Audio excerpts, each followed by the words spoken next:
Last time ನನ್ನ ಕಸಿನ್ಗೆ ತಂಗಿ ತಂಗಿ ಬೀಳ್ತಾರೆ, ರಕ್ತ ಬೇಕಿತ್ತು. ನನ್ನ ಕಸಿನ್ಸ್ಗೆ ಮೆಸೇಜ್ ಹಾಕಿದೆ, ಏನು ರಿಪ್ಲೈ ಇಲ್ಲ. ಇಲ್ಲಿ ಕಣಚೂರು ಹಾಸ್ಪಿಟಲ್ ಅಲ್ಲಿ ಇದ್ರು.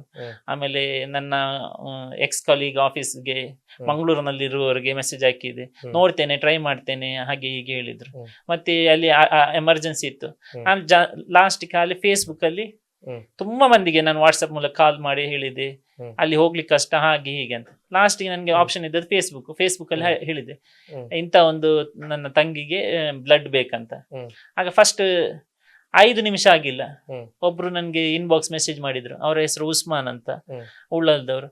ಹರೀಶನ್ನ ರಕ್ತ ಬೇಕಲ್ವಾ, ಎಲ್ಲಿ ಹೋಗ್ಬೇಕು, ಪೇಷಂಟ್ ಪಾರ್ಟ್ ಹೇಳಿ. ನಾನೆಲ್ಲ ಕಳಿಸಿದೆ. ಅವರು 1/4 ಗಂಟೆಯಲ್ಲಿ ಹೋಗಿ ರಕ್ತ ಕೊಟ್ಟಿದ್ದಾರೆ. ಸೊ ಹಾಗಾದ್ರೆ ಧರ್ಮ ಎಲ್ಲಿದೆ? ನಮ್ಮ ಜೀವನಕ್ಕೆ ಅವಶ್ಯಕತೆ ಬಂದಾಗ ಯಾವ ಧರ್ಮದವರ ರಕ್ತವೂ ಆಗ್ತದೆ. ಆಸ್ಪತ್ರೆಯಲ್ಲಿ ಇದ್ದಾಗ ಮಾತ್ರ ನಾವು ಧರ್ಮ ಬಿಡುವುದು. ನನ್ನ ಮಗ ಹಾಸ್ಪಿಟಲ್ ಅಲ್ಲಿ ಇದ್ದ, ಮಣಿಪಾಲದಲ್ಲಿ. ಡಾಕ್ಟರ್ ಪುಷ್ಪಕಿಣಿ ಅವರ ಸ್ಪೆಷಲ್ ವಾರ್ಡ್ ಅಲ್ಲಿ ಇದ್ದದ್ದು. ನಾನು ಮತ್ತೆ ಇನ್ನೊಂದು ಹಾವೇರಿಯ ಮುಸ್ಲಿಂ ಕುಟುಂಬ. ಸೊ ನಮ್ಗೆ ಎಲ್ಲಿ ಯಾರು ಇಲ್ಲ. ಅವ್ರಿಗೆ ಎಮರ್ಜೆನ್ಸಿ ಇರ್ಬೇಕಾ, ನಾವು ಅಲ್ಲಿ ನಿಲ್ತಾ ಇದ್ವಿ ಮಗುವಿನ ಜೊತೆ. ನಮ್ಗೆ ಏನಾದ್ರು ಬೇಕಾ, ಯಾಕಂದ್ರೆ ನಾವು ಇಬ್ರು ವರ್ಕಿಂಗ್, ಒಬ್ಬೊಬ್ರು ಇರೋದು ಹಾಸ್ಪಿಟಲ್, ಅವರು ನೋಡ್ಕೊಳ್ತಾ ಇದ್ರು. ಸೊ ಆಗ ನಾವು ಧರ್ಮ ಇರಲ್ಲ. ಅದೇ ರೀತಿ ನಾನು ಹೇಳುದು, ನಾವು ನನ್ಗೆ ತುಂಬಾ ಮಂದಿ ಕಾಂಟ್ರವರ್ಸಿ ಮಾಡ್ತಾರೆ, ನೀನ್ ಯಾಕೆ ಹಾಗೆ, ನೀನ್ ಯಾಕೆ. ನಾನು ಒಂದು ಟೈಮಲ್ಲಿ ಹಸಿವಿನಿಂದ ಇರುವಾಗ ಧರ್ಮ ನೋಡಿಲ್ಲ. ಮುಸ್ಲಿಮರ ಮನೆಯಲ್ಲಿ ಊಟ ಮಾಡಿದ್ದೇನೆ, ಕ್ರಿಶ್ಚಿಯನ್ ಮನೆಯಲ್ಲಿ ಊಟ ಮಾಡಿದ್ದೇನೆ, ಹಿಂದೂಸ್ಗಳ ಮನೆಗಳಲ್ಲಿ.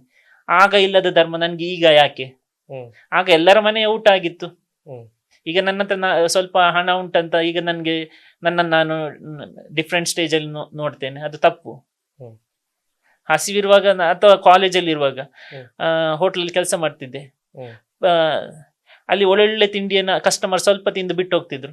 ಅವನ್ ಧರ್ಮ ನೋಡ್ತಿಲ್ಲ. ನನ್ಗೆ ಅದು ತಿನ್ಲಿಕ್ಕೆ ಆಸೆ ಆದ್ರೆ ಆ ಪ್ಲೇಟ್ ಇಂದ ನಾನು ಎಲ್ಲ ತೆಗೆದು ಒಟ್ಟು ಮಾಡಿ, ನಾನು ಮತ್ತೆ ಇನ್ನೊಬ್ಬ ಇದ್ದ ಜಯಪ್ರಕಾಶ್ ಅಂತ, ನಾವು ಇಬ್ರು ಕಸ್ಟಮರ್ ಬಿಟ್ಟು ಹೋದ ಪ್ಲೇಟ್ ಇಂದ ತೆಗೆದು ಇಟ್ಟು ನಾವು ಕಲೆಕ್ಷನ್ ಮಾಡಿ ಇಬ್ರು ಹಂಚಿಕೊಂಡು ನೈಟ್ 2 ಗಂಟೆಗೆ ತಿಂತಿದ್ವಿ ಒಂದು ಫೇಮಸ್ ಲಾಡ್ಜ್ ಅಲ್ಲಿ ಕೆಲಸ ಮಾಡುವಾಗ. ಸೊ ಆಗ ನಮ್ಗೆ ಧರ್ಮ ಇರ್ಲಿಲ್ಲ. ಈಗ ಯಾಕೆ ನನ್ಗೆ ಆ ಧರ್ಮ? ಧರ್ಮಕ್ಕಿಂತ ಮನುಷ್ಯತ್ವ ಮುಖ್ಯ, ಮಾನವೀಯತೆ. ನಮ್ಮದೇ ಪೂಜಾರಿ ಒಬ್ರು ಒಂದು ಪ್ರಶ್ನೆ ಕೇಳಿದ್ರು, ನೀವು ಪೂಜಾರಿಯೇ? ಹೌದು. ನೀವು ಹಿಂದುವಾ? ನಾನು ಪೂಜಾರಿ, ನನ್ಗೆ ಅಮ್ಮ ನನ್ಗೆ ಪೂಜಾರಿ ಅಂತ ಕಳಿಸಿದ್ದು. ನಾನು ಪೂಜಾರಿ ಅಂತ ಹೇಳಿದೆ. ಅದಕ್ಕೆ ನಿಮ್ಗೆ ಎಷ್ಟು ಗೊತ್ತು ಪೂಜಾರಿ ಬಗ್ಗೆ, ನಿಮ್ಗೆ ಎಷ್ಟು ಗೊತ್ತು ಅಂತ ಕೇಳಿದೆ. ಪ್ರಶ್ನೆ ಕೇಳಿದೆ, ಅವ್ರ ಹತ್ರ ಆನ್ಸರ್ ಇರ್ಲಿಲ್ಲ. ನಮ್ಮ ಕುಲದೈವ ಆಗ್ಲಿ ಅದ್ರ ಬಗ್ಗೆ ಡೀಪ್ ಆಗಿ ಹೇಳಿದ್ದೆ. ಆಮೇಲೆ ಅವರಿಗೆ ನಾನೊಂದು ಪ್ರಶ್ನೆ, ಒಂದು ಭಗವದ್ಗೀತೆಯ ಶ್ಲೋಕ ಹೇಳಿ ಅಂತ. ಅವರು ಅಲ್ಲೇ ಕ್ಲೋಸ್ ಆದ್ರು, ಅವ್ರಿಗೆ ಗೊತ್ತಿರ್ಲಿಲ್ಲ. ನಾನು ಹೇಳಿದೆ, ಮೊದಲು ನಮ್ಮ ಧರ್ಮವನ್ನು ಕಲೀರಿ, ಪೂಜಾರಿ ಆದ್ರೆ ಪೂಜಾರಿ.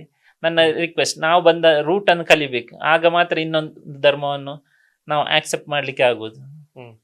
ಸೊ ಇತ್ತೀಚಿನ ಜನರೇಷನ್ ಕಲೀಲಿಕ್ಕೆ ರೆಡಿ ಇಲ್ಲ, ವಾಟ್ಸಪ್ ಅಲ್ಲಿ ಬಂದದನ್ನು ಮಾತ್ರ ನೋಡ್ತಾರೆ.